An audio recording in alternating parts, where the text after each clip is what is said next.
वकील जी। अरे मुकेश तुम जी आज तो तुम्हारी सुहागरात है, गोल्डन नाइट, समझते हो? जी जी। सब ठीक तो है ना?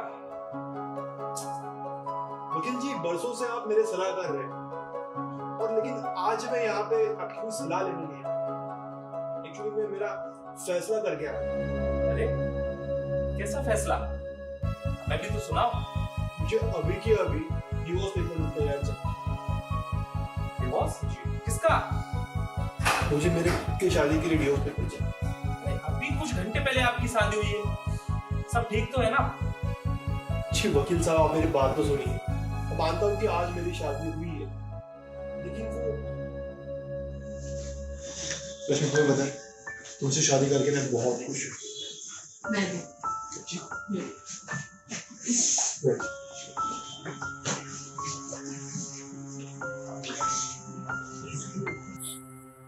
पता रश्मि, आज मैं तुम्हारे फैमिली से मिला। बहुत अच्छी है तुम्हारी फैमिली, स्पेशली तुम्हारे फादर। जब भी उनको देखता हूँ ना मैं, मुझे मेरे फादर की याद आती है। वो अच्छे तो है, लेकिन जितने अच्छे हैं ना उतने ही बहुत कड़क हैं। रश्मि, आई नो कि तुम्हारा प्लान कुछ अलग था, कि मतलब तुम्हें एमबीए करके तुम्हें यूएसए जाना था, लेकिन तुमने वो सब कुछ ड्रॉप करके अपने सपनों को चूर चूर करके उससे शादी की। I am seriously impressed. सबसे पहले तो पापा का ऑर्डर, और आप भी तो बहुत अच्छे। ये लगता है कि आपके पापा का ऑर्डर ज्यादा था और आपके हिस्से की मर्जी बहुत कम थी। देखिए, शादी का प्रोग्राम भी पूरा हो चुका है। अब जो हो गया उसके बारे में सोच के कोई फायदा नहीं, तो अब जो चल रहा है आगे के बारे में सोचें। देखो रश्मि, जब तक तुम मुझे अपनी मर्जी नहीं बताओ, तब तक आगे के सारे प्रोग्राम स्टॉप। देखिए, आप बहुत समझदार हैं, और मुझे लगता है कि जो बीत गया उसके बारे में सोच के कोई मतलब नहीं है। अब आगे बढ़ते हैं। मैं एक बात बताता हूँ। बहुत पहले मैंने एक सोफा बनवाया था। जब भी उसके ऊपर बैठता था मैं, कि बहुत अनकंफर्टेबल फील होता था। तो मैंने सोचा था जब भी उसके ऊपर बैठूंगा मैं, सोफा बनाने वाले को मैं भला बुरा कहूंगा। एक दिन मैंने उसे घर पे बुलाया और उसको समझाने की कोशिश की कि मुझे ये सोफा वापस नया करना, लेकिन वो उल्टा मुझे समझाने की कोशिश कर कि धीरे धीरे ये सब ठीक हो। लेकिन मैं धीरे धीरे पे बिलीव नहीं करता। जो करना है फास्ट। अगर तुम मुझे ये सब चीजें नहीं बताओ कि क्या हुआ था, तुम्हारी मर्जी क्या थी, तो कल मैं तुम्हारे पापा के आगे में बताऊंगा। नहीं नहीं, ऐसे मत करना। अगर आपने मुझे पापा के यहाँ ड्रॉप कर दिया तो पापा मुझे और आपको, हम दोनों को गोली मार देंगे। तो इसका मतलब ये है रश्मि कि ये शादी तुम्हारी मर्जी के खिलाफ हुई, और अब मैं तुम्हारी मर्जी जानना चाहता हूँ। वैसे तुम्हारा पति नहीं, तुम्हारा अच्छे दोस्त भी हो। मुकेश जी, अंग्रेजी में एक कहावत है, bury the dead and forget the past। मुर्दे को गाड़ दीजिए और भूतकाल को भूल जाइए। देखो रश्मि, जब तक तुम मुझे अपनी मर्जी नहीं बताओ, तब तक आगे के सारे प्रोग्राम स्टॉप। अगर आप बुरा ना माने तो मैं कुछ कहूंगी तो आप दिल पे नहीं लेंगे, मुझे माफ कर देंगे। आप प्रॉमिस करेंगे मुझे कि आपको बुरा नहीं लगेगा, क्योंकि मैं अब आपकी पत्नी हूँ। मेरे शरीर पे, मेरे हर चीज पे अब आपका हक है।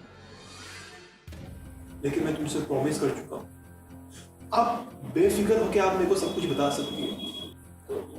तो देखिए मुकेश जी, ऐसा है कि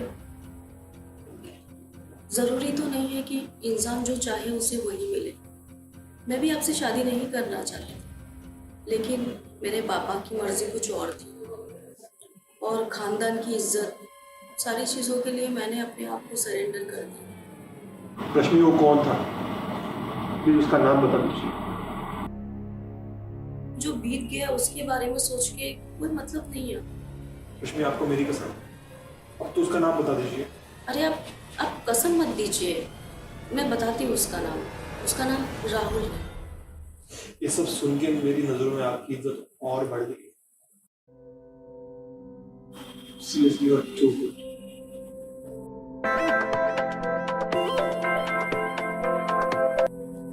हेलो अभी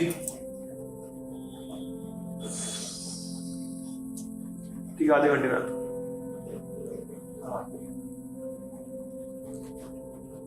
जाना पड़ेगा, कुछ अर्जेंट काम आ गया। अरे रुकिए ना, कम से कम आज के दिन तो अपना फोन बंद कर देते। लेकिन कुछ अर्जेंट काम आएगा ना, मैं आके सब बताता हूँ। प्लीज प्लीज तो रूम में जाके बैठिए प्लीज।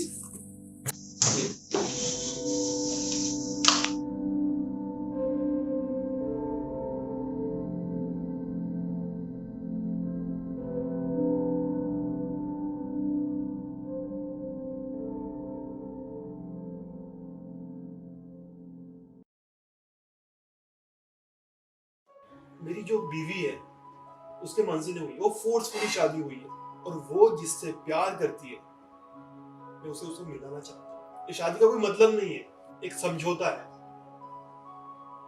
इसलिए मैं आपसे डिवोर्स के पेपर की रिक्वेस्ट करता हूँ प्लीज, और हो सके उतनी जल्दी। वाकई तुम डिवोर्स का फैसला कर आए हो? जी वकील साहब, मैं अपने पूरे होशो हवास में मेरे डिवोर्स का फैसला करके।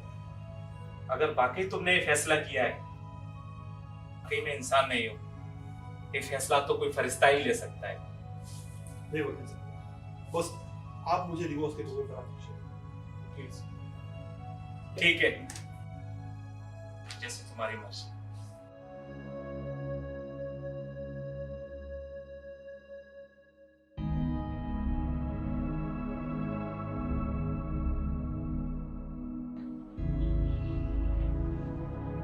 राहुल, अरे आप क्योंकि इतनी रात को? देखिए, इसमें मेरी कोई गलती नहीं। मैं मानता हूँ मेरा और रश्मि का रिश्ता था, लेकिन फिलहाल मेरा उससे कोई वास्ता नहीं। Chill chill chill chill chill chill, आप मेरी बात मानिए। कैसे बात करते हैं हम लोग? अरे बैठ। देखिए राहुल, मैं तुझसे यार सिर्फ एक दोस्ती के नाते मिलने के लिए आया। देखिए, मैं मानता हूँ मैं और रश्मि एक दूसरे से प्यार करते हैं, लेकिन हम हमेशा मर्यादा में रहे। रश्मि आपकी बहुत अच्छी लड़की है, वो हमेशा आपको खुश रखेगी, और देखा जाए तो वो भी किस्मत वाली है कि उसे आपके जैसा किस्मत वाला पति मिला।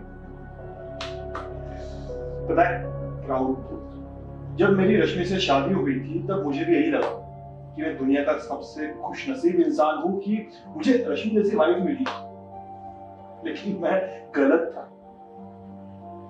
रश्मि तुमसे प्यार करती है। क्या बात कर रहे हो? खुशनसीब इंसान तुम हो। आपकी शादी हो गई है।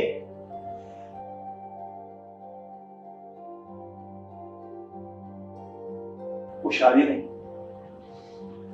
वो सिर्फ एक समझौता है,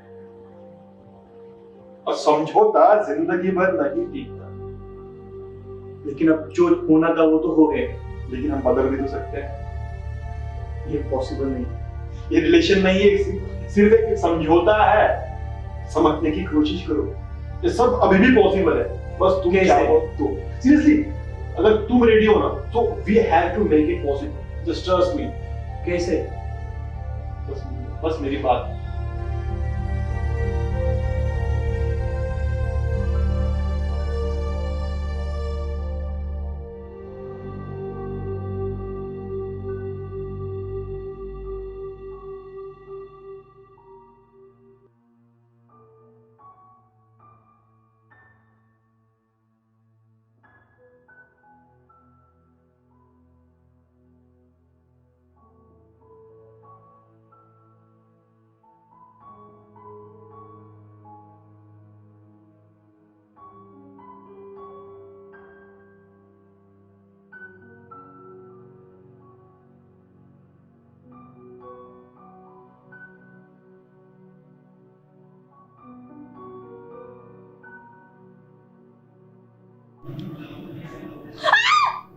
क्या हुआ?